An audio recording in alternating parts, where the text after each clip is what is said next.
So guys winter 2026 में मैंने एक और एनिमे ट्राई किया जिसका नाम है मायोनाका हार्ट ट्यून या फिर आप इसे tune in to the midnight heart भी बोल सकते हो।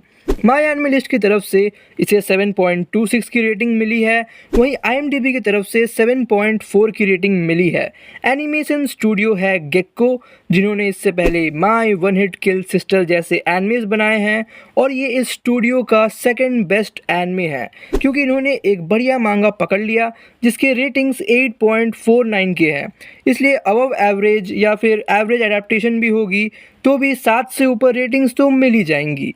तो अगर आपको रोम कॉम एनिमेस पसंद है लाइक क्विंटेसेंशियल क्विंटुप्लेट्स गेमर्स, तो आपको ये एनिमे भी अच्छी लगेगी क्योंकि इसमें रोमांटिक एंगल भी है और कंफ्यूजन भी।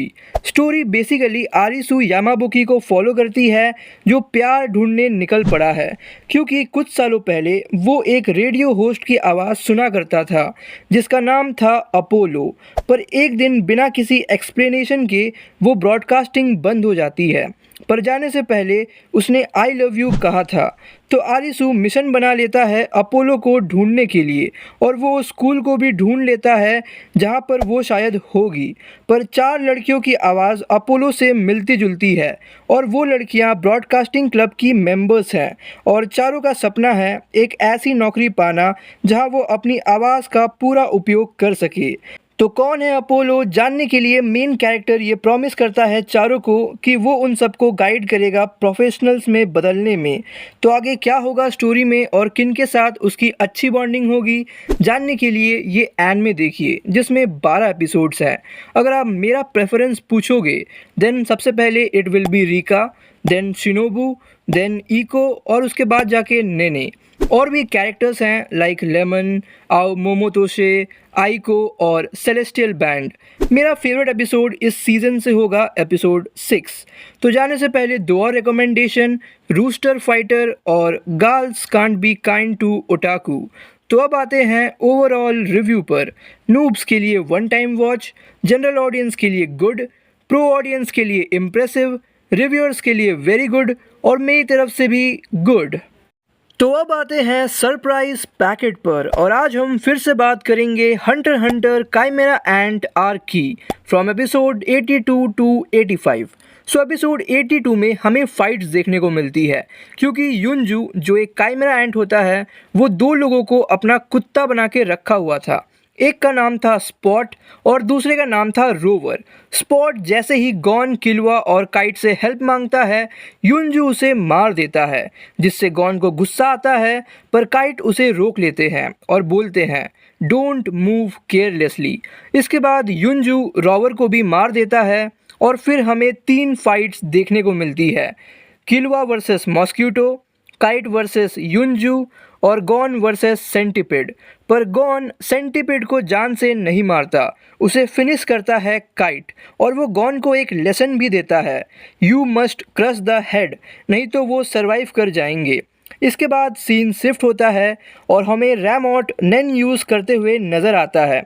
एपिसोड 83 में हंटर एसोसिएशन को आखिरकार पता लग ही जाता है काइमेरा एंट्स के बारे में और वर्ल्ड लीडर्स नेत्रो को ऑर्डर देते हैं जल्द से जल्द इस प्रॉब्लम को निपटाने के लिए।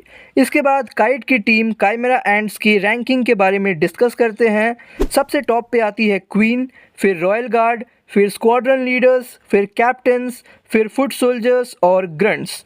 इसके बाद सीन शिफ्ट होता है और कोल्ट रैमॉट को उसे पंच मारने को कहता है ताकि वो भी नेन यूज़ कर पाए।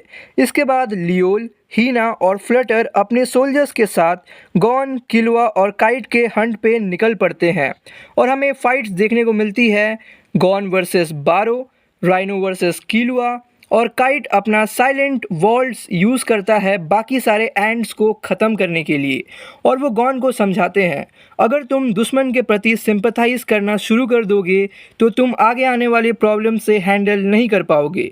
तो गॉन उन्हें बताता है मुझे उन कीड़ों के लिए कोई सिंपैथी नहीं है जो एक दूसरे को ट्रैश बोलते हैं। एपिसोड 84 में लियोल, हीना और फ्लटर को पता लग जाता है कि गॉन, किलुआ और काइट से पंगा नहीं लेना चाहिए।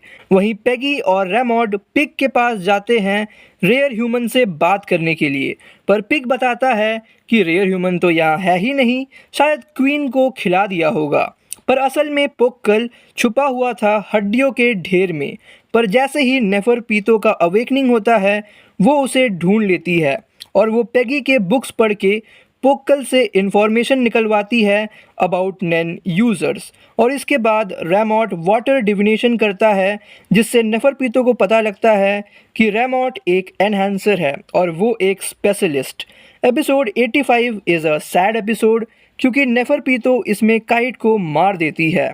किलुआ काइट के ऑर्डर्स को फॉलो करता है और वो गॉन को बेहोश करके वहाँ से ले जाता है क्योंकि वो नेफरपीतो से जीत तो नहीं सकते थे। किलुआ जब एंजल बॉर्डर क्रॉस करता है तो उसे पता लगता है कि रीइंफोर्समेंट्स आ रहे, नेतरो, मॉरल और नोव। और नेतरो किलुआ को बोलते हैं हमारे 2 असैसिन्स नियरेस्ट विलेज में भेजे गए हैं, तो अगर तुम हमारे साथ काइमेरा एंड्स के खिलाफ लड़ना चाहते हो तो उन्हें हरा कर ही वापस लौटना। तो अब हम बात करेंगे फ्रीरेन के सेकेंड एपिसोड की, जिसमें फ्रीरेन फर्न को लॉन्ग रेंज मैजिक सिखाती है और वो उस ग्रिमोर को डिसाइफर भी करती है जो हाइटर ने उसे दिया था। तो हाइटर फ्रीरेन से पूछता है फर्न की ट्रेनिंग कैसी चल रही है, तो फ्रीरेन बताती है उसने 4 साल में जितना प्रोग्रेस किया है वो एक नॉर्मल पर्सन 10 साल में भी नहीं कर सकता। इसके बाद हाइटर वहीं बेहोश हो जाता है और बाद में बिस्तर तक सीमित हो जाता है। इसके बाद हमें फर्न की बैक स्टोरी देखने को मिलती है और वो फ्रीरेन को बताती है कि सर हाइटर को हमेशा इस बात की चिंता रहती थी कि उनकी डेथ के बाद मुझे कौन संभालेगा, इसलिए मैं मेज बनकर खुद को सपोर्ट करना चाहती हूँ जिससे मैं उन्हें रीपे कर सकूँ। मैं चाहती हूँ कि उन्हें इस बात की खुशी हो कि उन्होंने मुझे बचाया और मैं खुद के दम पर जी सकती हूँ। तो इसके बाद कुछ और साल पार होते हैं और फर्न आखिरकार उस चट्टान को हिट कर ही देती है और फ्रीरेन भी उस ग्रिमोर को डिसाइफर कर लेती है और वो हाइटर को बताती है कि इसमें ऐसा कोई जादू नहीं था जो मरे लोगों को जीवित कर सकता हो। तो हाइटर बोलता है फर्न अब तुम्हारे लिए बोझ नहीं होगी एज एन असिस्टेंट। तो फ्रीरेन बोलती है अच्छा तो तुमने मुझे ऐसे फंसाया।